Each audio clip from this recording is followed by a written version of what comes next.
ಶ್ರೀಗಂಧಕ್ಕೂ ಕೂಡ ನಮ್ಮಲ್ಲಿ ಶಿವಮೊಗ್ಗದಲ್ಲಿ ಗಂಧದ ಕೋಟೆ ಇದೆ. ಗಂಧದ ಕೋಟೆಗೆ ಲಿಫ್ಟ್ ಮಾಡಿ ಹಾಕ್ಬೋದು. ನೋಡುವ, ಇನ್ನು ಸಮಯ ಬಿದ್ದಿಲ್ಲ. ಅದು ಬೆಸ್ಟ್ ಬೆಳೆದಷ್ಟು ಒಳ್ಳೇದೇ ತಾನೆ.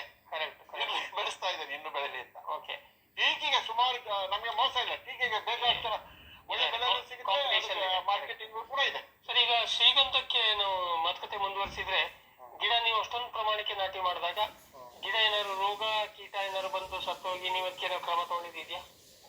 ಅದು ಹೆಚ್ಚಾಗಿ ಶೀತಕ್ಕೆ ಗಿಡ ನಶಿಸೋದು ಉಂಟು ನೋಡಿ. ಇದೆಲ್ಲ ಶೀತ ಜಾಸ್ತಿ ಆಯ್ತು, ವಿಪರೀತ ಮಳೆ ಆಯ್ತು. ಅದಕ್ಕೆ ರೋಗ ಸಸಿ ಚಿಕ್ಕದಿರುವಾಗ ಸಣ್ಣದಿರುವಾಗ ಅದಕ್ಕೆ ಕೆಪಾಸಿಟಿ ಇರೋದಿಲ್ಲ. 4-8 ದಿವಸ ನೀರಿಲ್ದು ಬದುಕಲ್ಲ, ನೀರು ಹೆಚ್ಚಾದ್ರೂ ಬದುಕಲ್ಲ. ದಷ್ಟಪುಷ್ಟ ಸಸ್ಯ ತಂದಿಟ್ರೆ ಅದು ತಡೆಯುವಂತ ಒಂದು ಶಕ್ತಿ ಕೆಪಾಸಿಟಿ ಇರುತ್ತೆ. ನಾವು ಸ್ಟಾರ್ಟಿಂಗ್ ತಂದಾಗ ಒಂದು 10% 15% ಸತ್ತಿರ್ಬೋದು.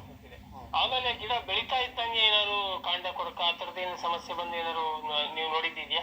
ಅದಕ್ಕೆ ಕೊಡ್ಬೇಕು. ಬುಡಕ್ಕೆ ಸಣ್ಣ ಸಸಿ ಇದ್ದಾಗ ಒಂದಿಷ್ಟಿಷ್ಟೇ ಗೊಬ್ಬರ, ಅದ್ರ ಜೊತೆಗೆ ಟೈಕೋಟರ್ಮಾ, ಸೋಡಾಮಸ್, ಬೇವಿನ ಹಿಂಡಿ ಕೊಟ್ರೆ ಬರೋದಿಲ್ಲ. ಈ ಸರಿ ಈ ಮರಕ್ಕೆ ಎಷ್ಟು ವಯಸ್ಸಾಗಿದೆ? 16, 15-16 ವರ್ಷದ ಮರ ಇದು ಸರಿಯಾಗಿ ಬಂದ್ರೆ ಒಂದು 20 kg ಗಂಧ ಸಿಗ್ಬೇಕಾ?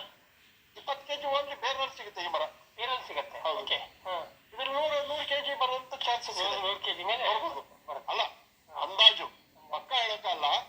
ಇದು ಮಿನಿಮಮ್ ಒಂದು 40-50 kg ಬೋಕ ಇಲ್ಲ. ಒಳಗಿನ ಹಾರ್ಟ್ ವುಡ್ ಹೇಳ್ತಾರೆ. 50 kg ಮರ ಇದು ಎತ್ತಕ್ಕಾಗಲ್ಲ. ಇದು ಕೊಂಬೆವರೆಗೂ ಎಲ್ಲದೂ ಬಳಕೆ ಬರುತ್ತೆ ನೋಡಿ. ಈ ದಪ್ಪದ ಮರವರೆಗೂ ಎಲ್ಲ ಇದೆ. ಆಮೇಲೆ ಅದ್ರಲ್ಲಿ ವೈಟ್ ವುಡ್ಡಿಗೂ ಸಾಧಾರಣ ಬೆಲೆ ಇದೆ. ಇದರಲ್ಲಿ ವೇಸ್ಟೇಜ್ ಯಾವ್ದಿಲ್ಲ. ಈ ಚಕ್ಕೆಗೆ, ಸಿಪ್ಪೆಗೆ, ವೈಟ್ ವುಡ್ಗೆ ಒಂದು ಬೆಲೆ ಕೊಡ್ತಾರೆ.